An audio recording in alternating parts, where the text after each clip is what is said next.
안녕하세요. 여러분들께 종이로 만드는 꽃 페이퍼 플라워를 소개해드릴 이예솔입니다. 오늘은 올리브 잎을 만들어 보겠습니다.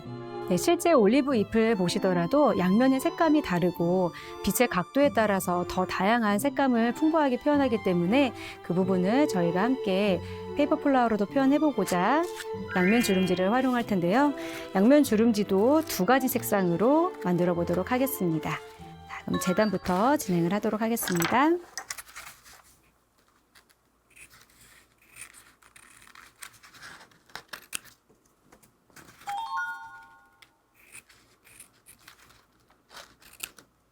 네, 잎이대 두 개의 주름지를 먼저 준비를 하였고요.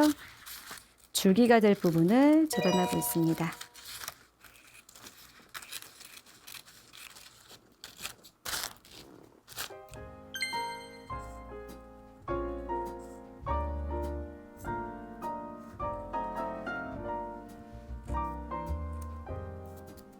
네, 여러분들께서는 도안을 참고하셔서 작업을 해주시면 되겠고요. 네, 잎이 한 줄기에 여러 갈래로 달려있는 것처럼 표현하기 위해서 와이어는 두 가지 종류를 사용을 할 겁니다. 메인이 되는 굵은 철사와 덧대어지는 잎들은 가는 철사를 이용할 예정이고요.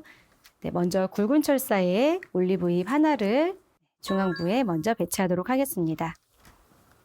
먼저 와이어 끝에 본드를 묻혀주시면 되는데 혹시 저처럼 이렇게 튜브 형태를 쓰신다면 이렇게 한번 삽입해서 빼내시는 거로 전체를 다 본드를 묻히실 수가 있습니다.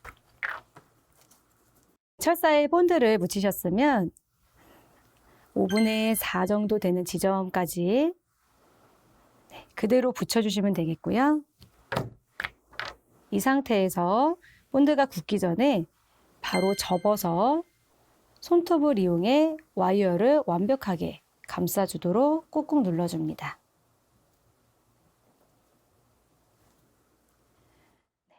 네, 이렇게 밀착을 잘 해주신 후에는 그대로 바로 잎을 펴서 본드가 마르기 전에 모양을 잡아주시면 되겠고요.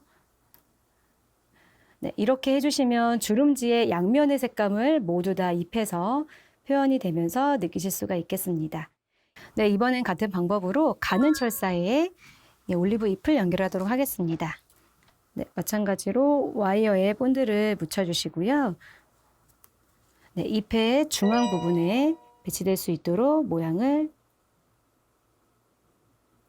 만들어주시면 됩니다. 그대로 본드가 굳기 전에 바로 바늘 접어서 눌러주시고요. 그대로 펼쳐주시면 됩니다. 이때 와이어가 보여지지 않도록 펼친 면을 신경 써서 만들어주시면 되겠습니다.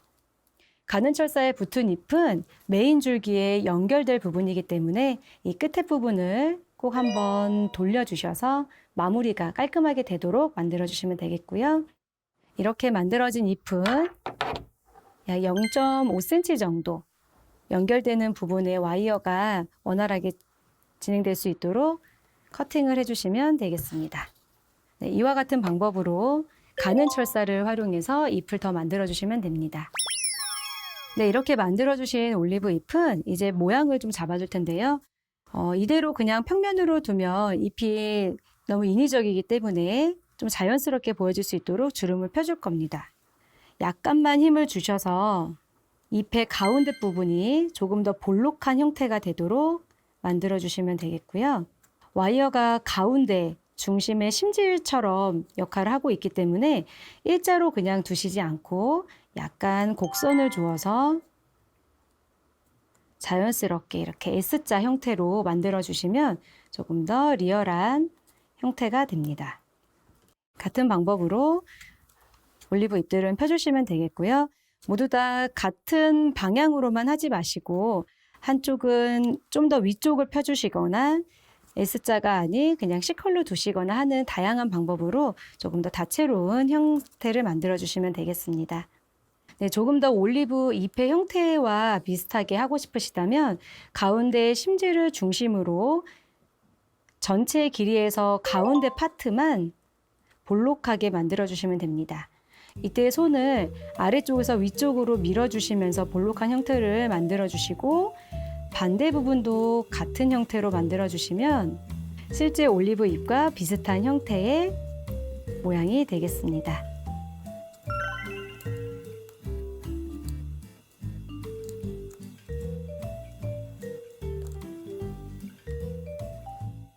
네, 잎을 모두 다 자연스럽게 연출을 해주셨으면 이제 연결하는 부분을 진행할 텐데요. 먼저 메인이 되었던 굵은 철사에 줄기 부분이 될 주름지를 감싸서 완성하도록 하겠습니다.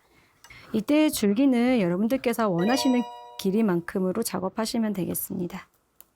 본드를 도포한 줄기 부분을 감아서 붙여주도록 하겠습니다.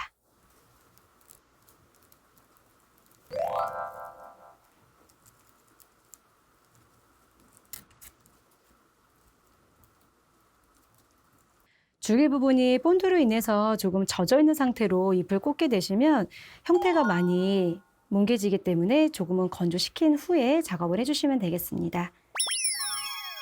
네, 이렇게 다 건조가 된 후에는 이제 만들어 놓은 잎들을 연결을 해주면 되는데요. 연결하시기 전에 먼저 위치를 한번 먼저 보시고 색감의 배치도 한번 고민해 보신 후에 연결해 주시면 되겠습니다.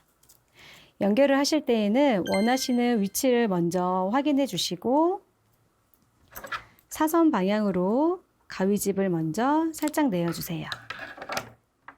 가위로 인해 자국이 난 부분을 송곳으로 구멍을 조금 더 크게 만들어 주시면 됩니다.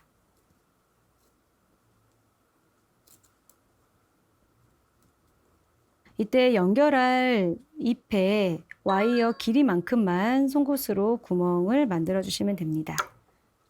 이렇게 홀이 완성되고 나면 만들어 놓았던 잎의 끝에 부분에 본드를 묻혀 주시고요. 홀에 잎을 삽입해서 꾹꾹 눌러 주시면 되겠습니다.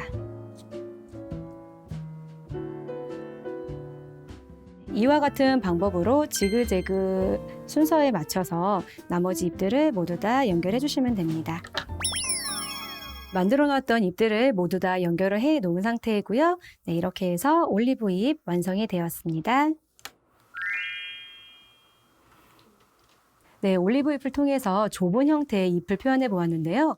혹시 여러분들께서 넓은 면적의 잎을 표현하고 싶으실 때는 조금 다른 방법이 있어서 함께 소개해 드리도록 하겠습니다. 저는 가로 세로 5cm 정도 되는 종이를 먼저 좀 준비를 하였고요. 넓은 면적의 잎을 표현하실 때에는 대각선으로 먼저 모양을 잘라주셔야 되기 때문에 사각형의 형태로 만들어 주시는 것이 좋습니다.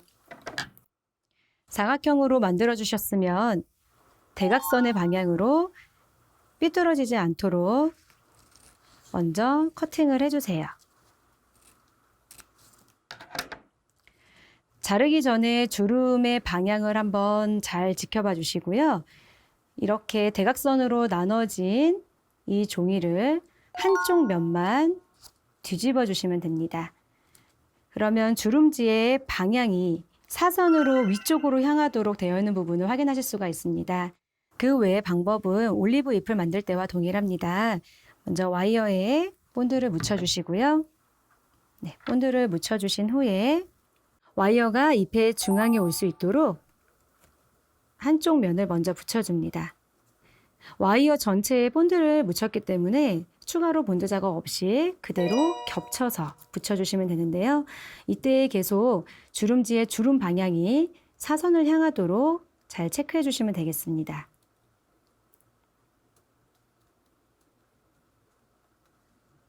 와이어가 중앙에 잘 밀착될 수 있도록 꾹꾹 눌러주시면 되겠습니다.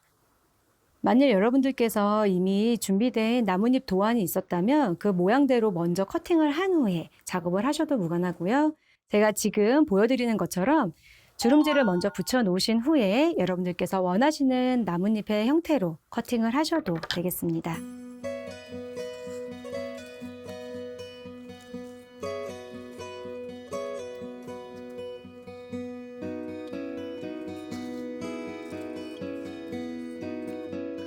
네, 이렇게 만들어 주신 후에 끝에 부분은 잘 꼬아 주셔서 마무리가 잘 될 수 있도록 만들어 주시면 되겠고요. 나뭇잎의 경우는 주름을 피는 위치와 와이어의 방향에 따라서 나뭇잎이 좀 더 자연스럽게 표현될 수 있습니다. 따라서 꼭 본드가 완전히 건조된 후에 작업을 해주시면 되겠습니다. 네, 오늘은 나뭇잎 만드는 2가지 방법에 대해서 알아보았습니다. 오늘 배우신 방법을 통해서 나뭇잎의 원하시는 형태에 따라서 응용을 해보실 수가 있겠는데요. 여러분들께서 만들고자 하시는 잎의 형태에 따라서 오늘 배우신 부분을 잘 응용하시면 될 것 같습니다. 네, 그럼 오늘 수업은 여기서 마치겠습니다. 감사합니다.